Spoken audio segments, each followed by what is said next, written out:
to talk about the billets and about girthing. ReactorPanel saddles all come with 4 billets, which run from the very front of the tree to the very back of the flap. And they're used so that you can girth your horse in a way that keeps your saddle secure and makes your horse comfortable at the same time. Initially, we're going to use the 2 middle billets, which attach to webbing, and the webbing V's, meaning when the girth billets are attached to the saddle, they're quite some distance apart. They're not binding the saddle in the middle. So we'll reach under the horse, and we will girth up on these middle 2 billets and see what we have.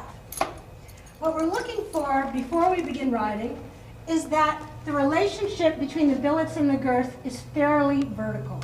A very slight bit of diagonal, this much is tolerable. More diagonal will cause pressure against the base of the horse's wither or may cause the saddle to slide forward. If you have more of a diagonal, instead of using the second billet, we would use this frontmost billet.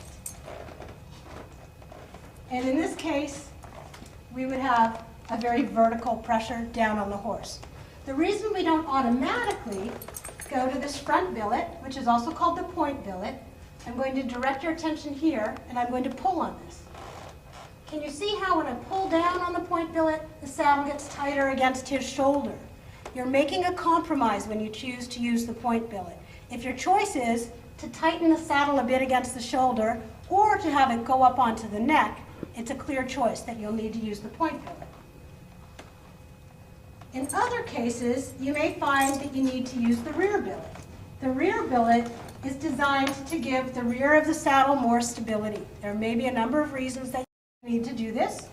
The rear billet, because it's set so far back, is going to come in on a bit of a diagonal from the rear and may be a hole lower. In fact, will almost always be set a hole lower than your front billet.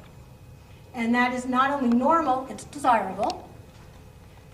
Your extra billets on a dressage saddle can be cut off once you've decided which 2 are your primary billets to use, or, especially if you're using our girth, can be tucked in using the straps on the center elastic girth in case you're riding different horses who have different needs from the girthing and the billeting system.